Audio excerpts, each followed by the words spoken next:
People के पेड़ में एक बार पानी देने से क्या लाभ है? एक रहस्यमय कथा जो हर किसी को पता होना चाहिए। लेकिन वीडियो शुरू करने से पहले हमारे इस चैनल को सब्सक्राइब जरूर कर ले और वीडियो को लाइक कर दे। और आप श्री राम के भक्त हैं तो कमेंट में जय श्री राम जरूर लिखे। तो चलिए वीडियो को शुरू करते हैं। गांव विरागपुर में एक परंपरा थी, इतनी पुरानी कि उसका कोई लिखित प्रमाण नहीं था। कहते थे कि जो व्यक्ति पीपल के उस विशेष पेड़ को जीवन में सिर्फ एक बार पानी देता है, उसका जीवन बदल जाता है। या तो इतना ऊपर उठता है कि वो खुद को पहचान नहीं पाता, या फिर इतना उलझ जाता है कि सारी उम्र सिर्फ सवालों में बीत जाती है। पर नियम एक था, पानी सिर्फ एक बार, दोबारा कभी नहीं। इस गांव में एक लड़का था, आरव। पढ़ा लिखा, समझदार, लेकिन जिंदगी की सच्चाइयों से हमेशा दूर रखा गया। उसके पिता अयोध्या प्रसाद गांव के एकमात्र ऐसे व्यक्ति थे जो पीपल की परंपरा को एक भ्रम मानते थे। लेकिन अजीब बात यह थी कि उन्होंने भी उस पीपल को अपनी जवानी में एक बार पानी दिया था। क्यों? किसी को नहीं बताया। आरव को पिता की बातों से हमेशा यह एहसास होता रहा कि कुछ तो छिपा है, कुछ ऐसा जो जानबूझकर उससे दूर रखा गया है।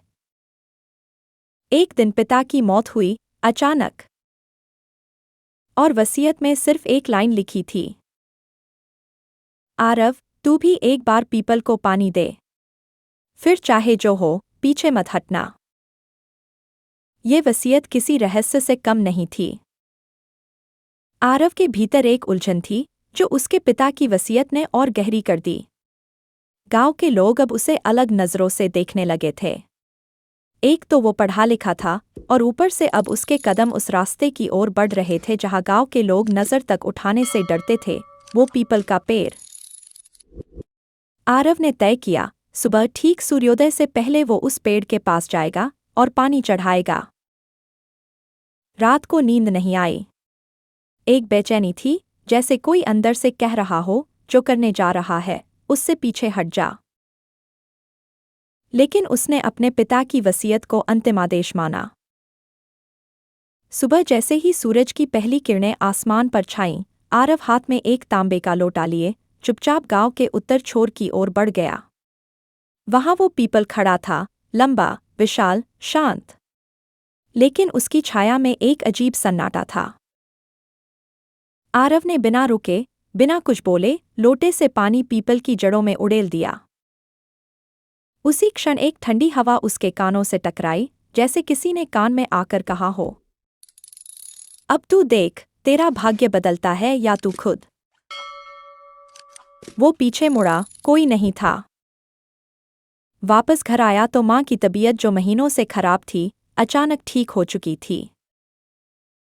जो जमीन 4 सालों से बंजर थी, वहां हरे अंकुर उग आए थे। आरव को शहर की एक बड़ी कंपनी से नौकरी का प्रस्ताव आया, बिना आवेदन दिए। गांव वाले चौंक गए। पर आरव शांत था।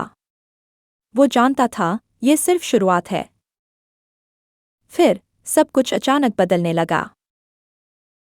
आरव की जिंदगी में एक के बाद एक चमत्कार होने लगे, लेकिन हर चमत्कार के साथ एक छोटा सा भ्रम, एक रहस्यमय संकेत भी मिलता। एक रात उसके मोबाइल में एक अनजाना नंबर से मैसेज आया। जिसने पानी चढ़ाया, उसने सौदा किया। सौदा अब पूरा होगा। उसने जवाब भेजा, तुम कौन हो? पर मैसेज डिलीट हो चुका था, नंबर भी बंद। अगली सुबह आरव की मां ने कहा, तेरे पापा भी ऐसे ही रातों को नींद में बड़बड़ाते थे, पानी चढ़ाया तो कीमत भी चुकानी होगी। आरव अब बेचैन रहने लगा। उसे एक किताब मिली, गांव के ही एक पुराने पंडित की लिखी हुई। उसमें एक अध्याय था, पीपल और प्रतिफल। उसमें लिखा था, जो भी व्यक्ति पीपल को श्रद्धा से पानी देता है, उसे 3 वरदान मिलते हैं, स्वास्थ्य, समृद्धि और सफलता। लेकिन चौथी शक्ति, जो अदृश्य है, उसका मूल्य जीवन के किसी सबसे प्रिय तत्व से चुकता होता है। आरव सोच में पड़ गया। क्या उसके पापा की जान उसी कीमत का हिस्सा थी? या उसकी माँ? या उसका भविष्य? अब आरव हर दिन एक नई अनदेखी चीज महसूस करने लगा। कभी कोई पीछे से पुकारता, पर कोई न होता। कभी पुराने फोटो में कोई अजनबी चेहरा दिखता, जो कुछ दिनों बाद असल में सामने आता। फिर एक दिन आरव को अपनी पुरानी अलमारी में अपने पापा की एक डायरी मिली। उसमें लिखा था, मैंने पीपल को पानी दिया था क्योंकि मुझे सब कुछ चाहिए था। मिला भी, पर खोया वो जिसे मैंने सबसे ज्यादा चाहा था, तेरी माँ की हंसी। उसने कभी दोबारा खुलकर नहीं हंसा, न कभी खुशी से जी सकी। आरव, पानी देना आसान है, लेकिन कीमत चुकानी सबसे कठिन। अब आरव के जीवन में सब कुछ था, पैसा, इज्जत, सफलता।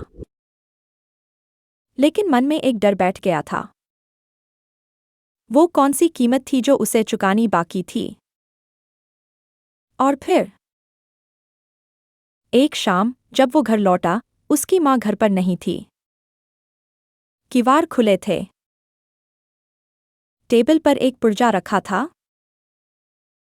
बचे हुए वरदान की कीमत अब तुमसे ली जाएगी। तैयार रहो, अंतिम निर्णय तुम्हारा है। आरव को यकीन हो गया कि ये सब पीपल से जुड़ा है, उस एक बार पानी देने से जुड़ा है। उसने तय किया, वो गांव के सबसे पुराने इंसान, बाबा मधुसूदन के पास जाएगा। वो वही थे जो कहते थे, हर वरदान एक वादा होता है और हर वादा एक बंधन। बाबा बोले, बेटा, तूने जो किया वो सब करते हैं। लेकिन कोई ये नहीं पूछता कि पीपल को पानी क्यों चढ़ाते हैं। क्योंकि वो सिर्फ पेड़ नहीं है। वो एक दरवाजा है। एक ऐसा द्वार जहां से 3 वरदान आते हैं, और एक छाया। कैसी छाया? आरव ने पूछा।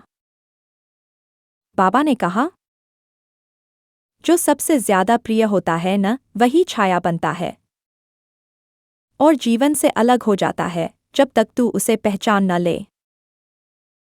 आरव समझ गया, उसकी माँ, जो अब गायब थी, शायद वही छाया बन गई थी। उसे खोजना होगा, अपने ही वरदानों के अंधेरे पक्ष में। अब कहानी ऐसी दिशा में मुड़ चुकी थी जहां तर्क काम नहीं करते। आरव ने वो लोटा लिया जिससे उसने पानी चढ़ाया था। रात को वही कपड़े पहने उसी दिशा में चला और पीपल के पेड़ के नीचे बैठकर कहा, मैं अपने वरदान लौटाना चाहता हूं। मेरी माँ चाहिए। तभी हवा चली और पेड़ की शाखाएं नीचे झुकने लगीं, जैसे कुछ दिखाना चाहती हों। मिट्टी में एक दरार बनी और वहां से निकली एक लोहे की तिजोरी। उस तिजोरी पर एक लकीर उभरी, वरदान लौटाओ और जो खोया है उसे वापस पाओ। आरव ने 3 चीजें वहां रख दीं। अपनी नौकरी का नियुक्ति पत्र, अपने घर की चाबी और अपनी पहचान पत्र। यानी स्वास्थ्य, समृद्धि और सफलता का प्रतीक। पेड़ की छाया सिमटी और वहां मां खड़ी थी। चुपचाप, शांत, लेकिन जिंदा। पर कहानी यहीं खत्म नहीं हुई। बाबा ने कहा था, जो लौटाता है वो फिर से मांग नहीं सकता। अब आरव सामान्य इंसान बन चुका था, बिना किसी विशेषता के। पर उसकी माँ उसके साथ थी और उसके चेहरे पर पहली बार वो मुस्कान थी जो बचपन में खो गई थी। गांव में आज भी लोग पूछते हैं, एक बार पीपल को पानी देने से क्या लाभ होता है? तो उत्तर आता है, लाभ नहीं, परीक्षा होती है। कुछ पाते हैं, कुछ खोते हैं, लेकिन जो उसे समझ लेता है वो अपने भाग्य का लेखक खुद बन जाता है। कहानी समाप्त।